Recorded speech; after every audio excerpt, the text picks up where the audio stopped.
মাহিন ভাই তোমার অনেক বড় ক্ষতি হয়ে গেছে, তাড়াতাড়ি উঠো, নামাজ বাদ দাও। ভাই তাড়াতাড়ি উঠো, তোমার অনেক বড় ক্ষতি হয়ে গেছে। আরে তোমার কি হয়েছে, এইভাবে চিল্লাচিল্লি করতেছো কেন? আপনি তো পুরো শেষ হয়ে গেছেন, আপনার ফ্যাক্টরিতে আগুন লেগে গেছে। আচ্ছা তাহলে কি হয়েছে, তুমি দেখতেছো না আমি নামাজ পড়তেছি।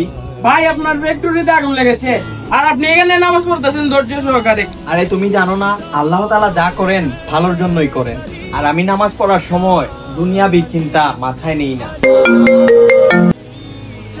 আচ্ছা তুমি একটু দাঁড়াও, আমার একটা কল আসছে।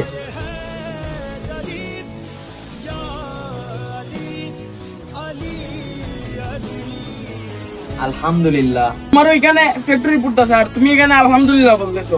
আল্লাহ তাআলা নামাজি ব্যক্তিদেরকে কখনোই নিরাশ করেন না। ফ্যাক্টরি যে পড়তেছে ওই জায়গায় আমার মাত্র 2 লক্ষ টাকা লস হয়েছে, আর ওইদিকে আমার 5 লক্ষ টাকা লাভ হয়েছে। আরে মাহিন ভাই তুমি কি বলতেছো, আমি তো কিছুই বুঝতেছি না। 2 বছর আগে আমি একটা জায়গা কিনেছিলাম 2 লক্ষ টাকা দিয়ে, এখন ওই জায়গার দাম 7 লক্ষ টাকা।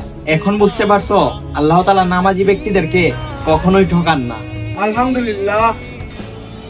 ইমানদার ব্যক্তিদের রিজিকের ব্যবস্থা আল্লাহ তাআলা নিজে তৈরি করে দেন।